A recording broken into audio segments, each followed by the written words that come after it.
మొట్టమొదటిసారిగా నేను చాలా బాధపడిన విషయం ఏంటంటే సివి ఆనంద్ గారు సానుకూలంగా స్పందించి చాలా విముఖంగా ఉన్నారు. నాకు మొట్టమొదటిసారిగా సివి ఆనంద్ గారి మీద ఒక్కసారిగా బాధ అనిపించింది. అరే ఆయన కలవడానికి వెళ్తే సార్ ఒక ఫోటో ఇవ్వండి, మరి మేము మిమ్మల్ని కలిసినట్టు మీడియాకి ఇవ్వాలంటే అవసరం లేదు అని చాలా అంటే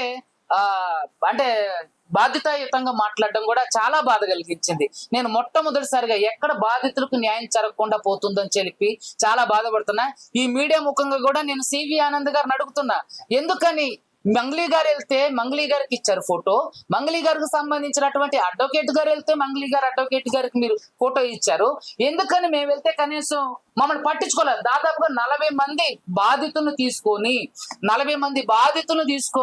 మేము సివి ఆనంద్ గారిని నిన్న 3 గంటలు వెయిట్ చేసి, లాంచ్ లో 3 గంటలు వెయిట్ చేసి లిటరల్లీ ఆయన కలిస్తే కనీసం ఫస్ట్ లో సావధానంగా మాట్లాడి మేమేం చేయాలో మాకు చెప్తున్నారని చెప్పేసి సివి ఆనంద్ గారు మాట్లాడినటువంటి తీరు చాలా బాధాకరం. నిజంగా నాకు థ్రెట్ ఉంది సార్, నాకు రక్షణ కల్పించండి, ఇదిగోండి అని ఎన్నిసార్లు అంతకు ముందున్న శివధర్ రెడ్డి గారికి నేను అప్పీల్ చేసుకోవడం జరిగింది. అదే విధంగా సివి ఆనంద్ గారిని కూడా నేను కలవడం జరిగింది. మాకేం పని లేదా, మీ అందరికీ రక్షణ కల్పించుకుంటూ పోవాలని చెప్పేసి ఒక బాధ్యతాయుతమైనటువంటి పదవిలో ఉన్న సివి ఆనంద్ గారు ఇలా మాట్లాడడం నిజంగా బాధాకరం. మరి సార్ ఎటువంటి ఎలా ఏ ఆలోచనలో ఉన్నారో మాకైతే తెలియదు, కానీ సార్ మీ మీద మాకు గౌరవం ఉంది, దయచేసి మాకు రక్షణ కల్పించండి. పోరాడే వాళ్ళు అంతకు ముందు కూడా నేను సివి ఆనంద్ గారితో కూడా డిస్కస్ చేశాను సార్, 2 అడ్వకేట్ ని ఇలాగే చంపేశారు సార్, ఒక అడ్వకేట్ ని రీసెంట్ గా ఒక లేడీ అడ్వకేట్ ని కూడా వాళ్ళ సొంత అనే సుఫారీ ఇచ్చి మరి చంపేసినట్టే, ఏం కాదులేండి, ఏం చచ్చిపోరులేండి అని ఇలా మాట్లాడతారా? నిజంగా చాలా బాధాకరం.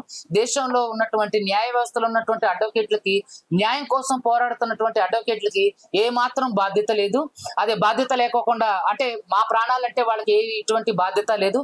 ఇంకొక విషయం నేను చెప్పదలుచుకునేది ఏంటంటే మీడియా ముఖంగా, ఎందుకని ఇంతమంది 40 మంది విక్టిమ్స్ దాదాపుగా నల్గొండ, దేవరకొండ ఈ ప్రాంతాల నుంచి వచ్చి మిమ్మల్ని గంటలు వెయిట్ చేసి మీ అపాయింట్మెంట్ తీసుకొని 3 గంటలు మళ్ళీ లోపల వెయిట్ చేసినప్పుడు కనీసం నవ్వుతూ మాట్లాడేంత టైం కూడా, కనీసం మేము ఎక్స్ప్లెయిన్ చేసేంత టైం కూడా ఇవ్వకోకుండా అక్కడ ఉన్నటువంటి ఏసీపీ గారితోని, తర్వాత కానిస్టేబుల్ గారితోని ఇట్లా లాక్కొని మరీ తీసుకెళ్తుంటే కనీసం మేము చెప్పేది వినండి సార్ అన్నా సరే వినేంత టైం లేకోకుండా సివి ఆనంద్ గారు ఉంటూ నిజంగా బాధాకరం. ఇంకోటి ఏంటంటే బాధితులకి మొట్టమొదటిసారిగా నేను ఆనంద్ గారి డీజీపీ ఆఫీస్ నుంచి బయటకు వచ్చిన తర్వాత నేను నిజంగా చాలా బాధపడ్డా. అరే ఒక న్యాయవాదికి ఆయన అంటున్నారు మీరు అడ్వకేట్ కదా, అర్థమవుతుంది అని ఇలా మాట్లాడుతున్నారు. ఆయన ఫేస్ ఎక్స్ప్రెషన్స్ కూడా నిజంగా చాలా బాధాకరం సార్. మీరంటే మాకు చాలా గౌరవం, మీ ఇంటర్వ్యూలు ఎన్నో చూసి మేము ఇన్స్పైర్ అయ్యాం, ఎంతో మందికి మీరు న్యాయం చేశారు. అదే విధంగా ఈ కేసులో కూడా మీరు పక్షపాతం చూపించకుండా అందరికీ న్యాయం చేస్తారని నిజంగా నేను కోరుకుంటున్నా. అదే విధంగా మంగ్లీ గారు ఎవరైతే ఉన్నారో మంగ్లీ గారికి కూడా నేను బహిరంగంగా ఆహ్వానం తెలుపుతున్నా. బాధితులు ఇంకా ఎక్కువ చచ్చిపోవడానికి, మరణాలు ఇంకా ఎక్కువ సంభవించడానికి అవకాశం ఉంది కాబట్టి దయచేసి మీరు కూడా సానుకూలంగా స్పందించండి. మీరు తలుచుకుంటే ఒక్క రోజులో పని. ఎవరైతే ఇప్పటి వరకు కూడా ఈ రోజు 6వ తారీఖు మే నెల 2026 స్టిల్ ఇప్పటి వరకు కూడా బాధితుల తరపున పోరాటం చేసి నా అడ్వకేట్ మీద కేసులు పెట్టారు, కానీ ఆవిడ పేరు చెప్పి ఆవిడ ఉంది కానీ లేదని చెప్తున్నారు. అది అందరికీ తెలుసు.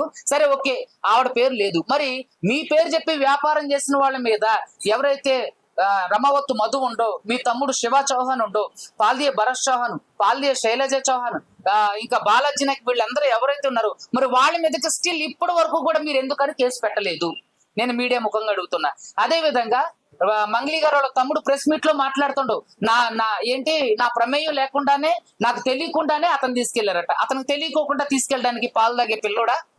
మంగ్లీ గారు వాళ్ళ తమ్ముడు శివ చౌహాన్ పాలు తాగే పిల్లోడా? ఎక్కడ ఇందులో ఒక 100 ఎకరాలు ల్యాండ్ కి సంబంధించినటువంటి వాటి దగ్గరికి మమ్మల్ని తీసుకెళ్లారు, నా ప్రమేయం లేకుండానే, నాకు తెలియకుండానే. అతనికి తెలియకుండానే, తన ప్రమేయం లేకుండానే తీసుకెళ్తారా? అదే విధంగా మంగ్లీ గారు ఈ రోజు సమాధానం చెప్పాలి. ఎందుకంటే నోట్లు లెక్క పెట్టేది ఎవరంటే ఎవరో అని చెప్పేసి మీడియా ముఖంగా అబద్ధం ఆడినటువంటి మంగ్లీ గారు మరి మిర్చి తోటలో, అదే విధంగా వంగ తోటలో ఎవరైతే భరత్ కుమార్ చౌహాన్, ప్రధాన నిందితుడు రమావత్ మధు ఉండో, మరి వీళ్ళ గురించి మరి ఇప్పుడు మీరు సమాధానం చెప్పాలి. అదే విధంగా రమావత్ మధు ఎవడు అని ఫస్ట్ లోనే మన పంజాగుట్ట ప్రెస్ మీట్ లో అన్నారు. ఎవరో వస్తుంటారు, ఎవరో ఫోటోలు దిగుతుంటారు, వాళ్ళకి మాకు ఏంటి సంబంధం అని అన్నటువంటి మంగ్లీ గారు ఈ రోజు సమాధానం చెప్పాలి. మీరు ఇంతవరకు నేను ఇంకా సూటిగా ఇంకొక క్వశ్చన్ కూడా వేస్తున్నా చూడండి మంగ్లీ గారు మీకే. ఎందుకంటే అసలు అతను ఎవరో తెలియదన్న అతనికి మీ ఇంట్లోకి ఎలా ప్రవేశం వచ్చింది? మీ ఇంట్లో ప్రవేశించిన అతను మీ ఇంటి వరకు వెళ్ళి మీ అమ్మగారితో మీ చెల్లి గారితో ఏం మాట్లాడుతున్నారు? మీ తమ్ముడు ఏదైతే గోకుల నందన ఇండియా ఇన్ఫ్రా ప్రైవేట్ లిమిటెడ్ ఉందో దాంట్లో మీ తమ్ముడు ఎందుకు నెలల కొద్దీ ట్రావెల్ చేసిండు? ఎవరైతే రమావత్తు మధు కార్ డ్రైవర్ ఉండో రమావత్తు మధు కార్ డ్రైవర్ చేసినటువంటి ఆరోపణలకు సంబంధించినటువంటి ఆధారాలు మరి మీ దగ్గర ఏమున్నాయి? డబ్బులు మీ తమ్ముడు తీసుకెళ్ళిండని స్పష్టంగా అతను మీడియా ముందు మాట్లాడిండు. దాని గురించి ఎందుకు ఇంత వివరణ ఇవ్వలేదు? దేవుళ్ళ మీద ఒట్టేసి మరి ఎవరైతే శివ చౌహాన్ ఉండో, ఎవరు మంగ్లీ గారి తమ్ముడు, తాను బహిరంగంగా ఒట్టేసి మరి అబద్ధాలు చెప్పారు. వాళ్ళు కులం కార్డు వాడారు, విక్టిమ్ కార్డు వాడారు, అదే విధంగా ఉమెన్ కార్డు వాడారు. ఇక ఆ సామ వేద దాన, ఇక ఆఖరిగా దండోపాయంగా వీళ్ళు మతం అనే కార్డును కూడా, అంటే రిలీజియన్ కార్డు కూడా యూజ్ చేయడం జరిగింది.